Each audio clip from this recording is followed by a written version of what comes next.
Assalamualaikum warahmatullahi wabarakatuh. Selamat pagi, selamat siang, selamat malam bagi Anda yang menonton. Kami dari kelompok 2 tentang teknik pengendalian penyakit. Perkenalkan, nama saya Lukis Sanjaya dengan NIM 134190190. Nama saya Sofi Syahira Khairunisa, NIM 134190188. Perkenalkan, nama saya Yosua Fredikson Sinaga dengan NIM 134190189.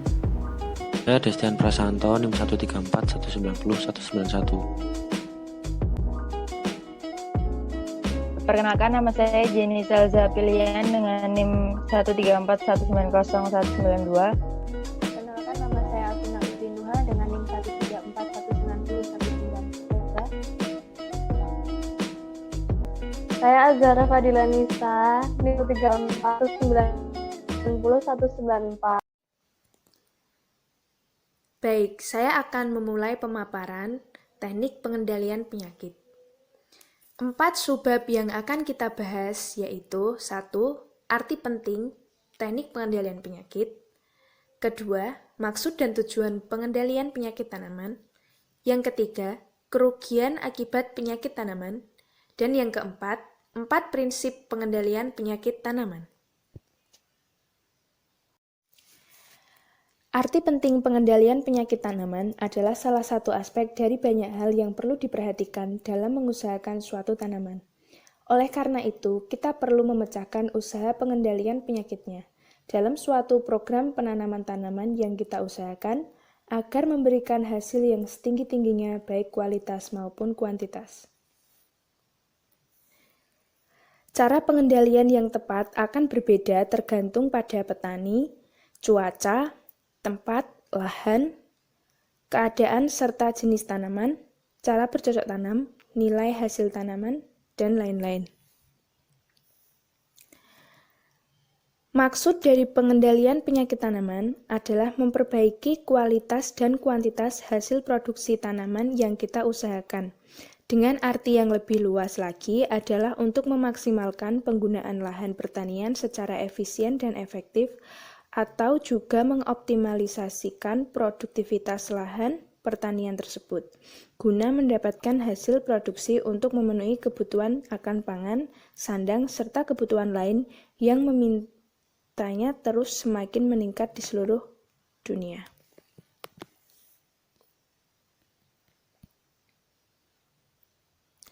Sedangkan tujuannya adalah untuk mencegah terjadinya kerugian ekonomis serta menaikkan nilai hasil produksi dari tanaman yang kita usahakan.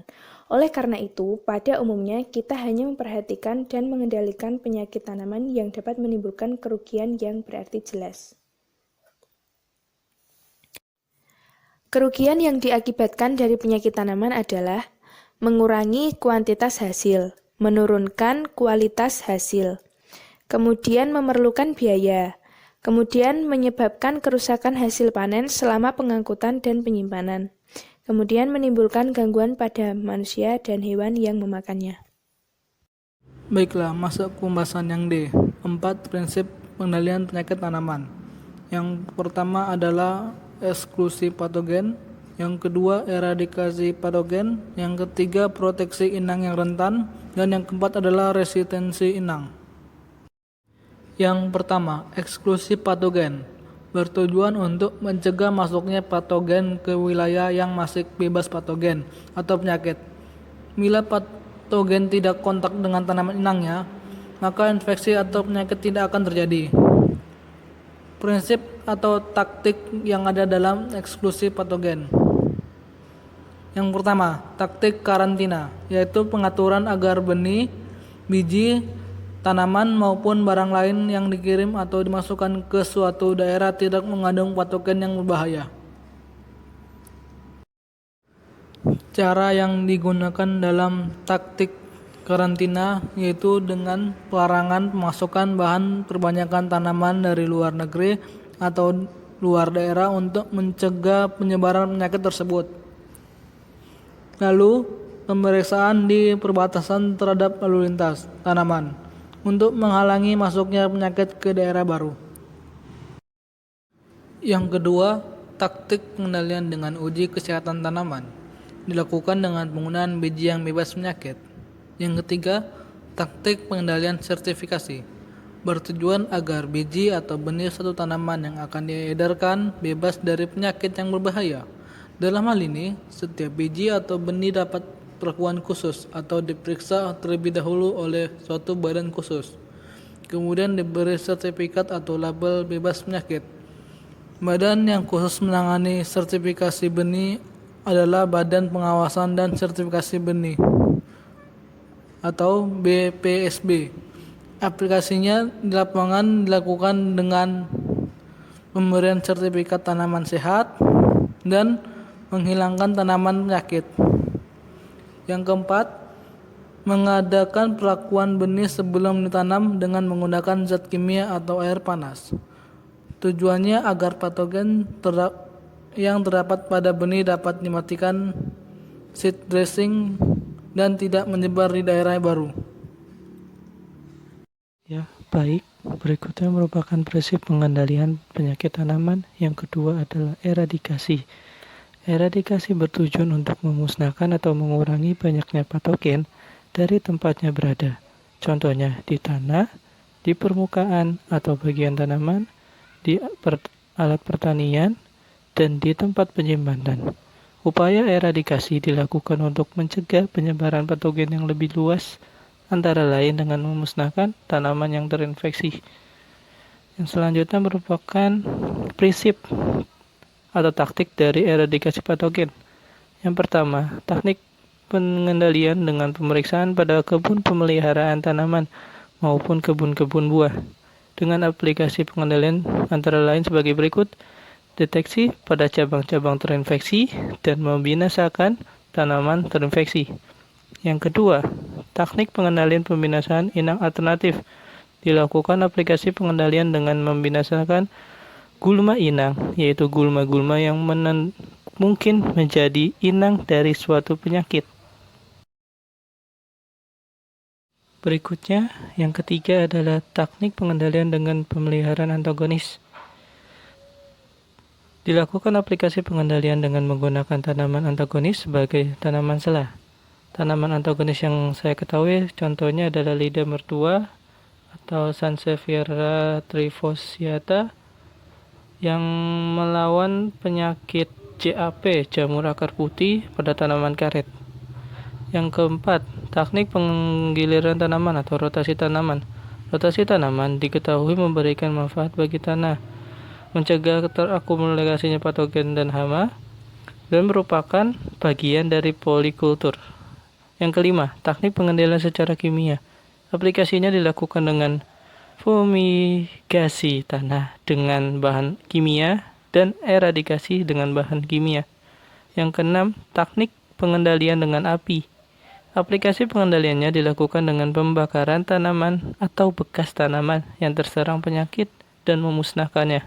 Yang ketujuh, taktik pengendalian dengan pengerjaan tanah. Aplikasinya dengan menghilangkan tanaman terinfeksi, sterilisasi atau disinfeksi tanah dengan zat kimia, air panas, dan uap panas agar tanah bebas dari patogen. Proteksi inang yang rentan. Proteksi atau perlindungan tanaman inang yang rentan terhadap penyakit dilakukan untuk melindungi tanaman dari kemungkinan terjadinya infeksi oleh patogen. Bila patogen telah berhasil melakukan infeksi, maka upaya proteksi ditujukan untuk memperlambat laju perkembangan penyakit. Upaya untuk melakukan perlindungan secara langsung dapat dilakukan dengan melakukan penggunaan Agnes Hayati atau perlakuan cara budidaya yang baik. Prinsip proteksi dapat dilakukan dengan taktik sebagai berikut. A. Taktik pengendalian dengan pengembangan fungisida. Aplikasinya dilakukan dengan 1. Penyemprotan tanaman dengan fungisida. 2. Penghembusan tanaman dengan fungisida. B. Taktik pengendalian dengan modifikasi lingkungan. Aplikasi pengendaliannya yaitu dengan 1. Pemotongan dahan pohon pelindung untuk mengurangi kelembapan, mengurangi tajuk tanaman agar sinar matahari cukup, mengubah pH tanah agar tidak sesuai dengan kebutuhan patogen. C. Taktik pengendalian dengan modifikasi bercocok tanam. Aplikasinya dilakukan seperti 1. Waktu tanam atau waktu panen yang tepat agar terhindar dari serangan penyakit. 2. Mengatur tanaman pelindung untuk mengatur kelembaban, iklim mikro agar tidak baik bagi penyakit. 3. Mengatur pH tanah yang tidak dikehendaki penyakit. 4. Drainase yang baik agar terhindar dari penyakit. Yang selanjutnya, resistensi ulang. Tanaman tidak mempunyai sistem untuk memproduksi antibodi seperti halnya pada manusia atau hewan. Oleh karenanya, tanaman tidak dapat memperoleh ketahanan atau imunisasi melalui vaksinasi. Walaupun demikian, ketahanan tanaman dapat diperoleh melalui perlakuan dengan jenis patogen tertentu. Adapun prinsip resistensi dapat dilakukan dengan taktik sebagai berikut. Yang pertama yaitu taktik pengendalian seleksi. Aplikasinya dilakukan dengan pemuliaan selektif atau pengelompokan sesuai dengan varietasnya. Yang kedua, taktik pengendalian hibridisasi. Aplikasinya dilakukan dengan pemuliaan silang. Pemuliaan silang adalah bentuk persilangan berulang dengan tujuan untuk memindahkan atau menambahkan gen suatu sifat yang superior ke dalam suatu varietas. Yang ketiga, taktik pengendalian iradiasi. Aplikasinya dilakukan dengan mutasi terinduksi. Mutasi terinduksi adalah mutasi buatan yang sengaja dilakukan oleh manusia. Biasanya, mutasi terinduksi merupakan program yang dikerjakan oleh para peneliti dengan bertujuan untuk memperbaiki fenotip tanaman agronomi atau hortikultura. Yang keempat, yaitu taktik pengendalian dengan pengurangan virulensi. Aplikasinya dilakukan dengan ketahanan terinduksi. Selanjutnya, pada pengendalian penyakit secara biologis yang pertama adalah antagonisme. Pengendalian biologis juga dapat dilakukan dengan patogen yang tidak virulen dari jenis yang sama sebagai pesaing atau kompetitor. Di Jepang, penyakit layu fusarium pada ubi jalar dan pada stroberi atau Fusarium oxysporum dikendalikan dengan jamur Fusarium oxysporum non-patogenik. Busuk akar pada gulabit karena R. solani dikendalikan dengan jamur R. solani non-patogenik dan yang berinti 2 atau binukleat. Yang kedua adalah plant growth promoting rhizobacteria. Telah dikenal pula dengan adanya jasad renik dengan rhizosfer yang dapat digunakan untuk pengendalian biologis, meskipun jasad ini tidak berpengaruh langsung pada patogen lewat tanah. Di Amerika Serikat, jasad ini disebut sebagai plant growth promoting rhizobacteria atau PGPR, yang mempunyai aktivitas pengendalian biologis terhadap Pythium. Meskipun in vitro, jasad tidak mempunyai daya antibiosis terhadap Pythium. Yang ketiga adalah pengimbasan ketahanan. Masalah pengimbasan ketahanan yang sering juga disebut sebagai imunitas yang merupakan bidang penelitian yang terbuka lebar. Ketahanan dapat terjadi karena inokulasi dengan patogen, bukan patogen, metabolit mikroba, dan sisa-sisa tumbuhan, termasuk ekstrak pupuk kandang. Satu pengimbas dapat membuat tanaman menjadi tahan terhadap macam-macam patogen. Pada ketimun, inokulasi daun pertama dengan organisme pembuat nekrosis dapat melindungi tanaman terhadap 13 patogen, yang meliputi jamur, bakteri, dan virus, bahkan serangga. Lalu yang keempat, yaitu proteksi silang. Pada penyakit virus pengendalian biologis dilakukan dengan proteksi silang atau cross protection, atau preimunisasi. Tanaman yang diinokulasi dengan strain virus yang lemah hanya sedikit menderita kerusakan, tetapi akan terlindungi dari infeksi strain yang kuat. Strain yang dilemahkan dapat dibuat dengan pemanasan in vitro, misalnya pada virus mozaik tembakau, virus mozaik ketimun, dan virus mozaik semangka. Pendinginan in vivo atau virus mozaik kedelai, dan dengan asam nitrit atau virus bercak cincin papaya. Yang terakhir adalah pengendalian penyakit tanaman secara kimiawi. Pengendalian secara kimiawi merupakan pengendalian dengan menggunakan zat kimia. Pengendalian ini biasa dilakukan dengan penyemprotan zat kimia pada bagian tumbuhan. Penggunaan pestisida kimia merupakan usaha pengendalian yang kurang bijaksana jika tidak diikuti dengan penggunaan yang tepat dosis, tepat waktu, tepat sasaran, tepat jenis, dan tepat konsentrasi. Keadaan ini yang sering dinyatakan sebagai penyebab peledakan populasi suatu hama. Karena itu, penggunaan pestisida kimia dalam pengendalian penyakit perlu dipertimbangkan kesehatan manusia dan juga hewan. Penggunaan pestisida kimia dalam pengendalian penyakit tanaman saat ini banyak menimbulkan dampak negatif. Salah satunya, masalah pencemaran lingkungan merupakan akibat yang terlihat jelas. Selain itu, penggunaan pestisida secara terus-menerus juga dapat menyebabkan resistensi dan bahkan meninggalkan residu pestisida pada produk hasil pertanian yang bisa berbahaya apabila dikonsumsi manusia. Oleh karena itu, diperlukan upaya pengendalian penyakit secara ramah lingkungan seperti penggunaan pestisida nabati atau biopestisida. Terima kasih atas perhatiannya. Apabila ada pertanyaan, silakan komen di bawah kolom komentar. Saya akhiri.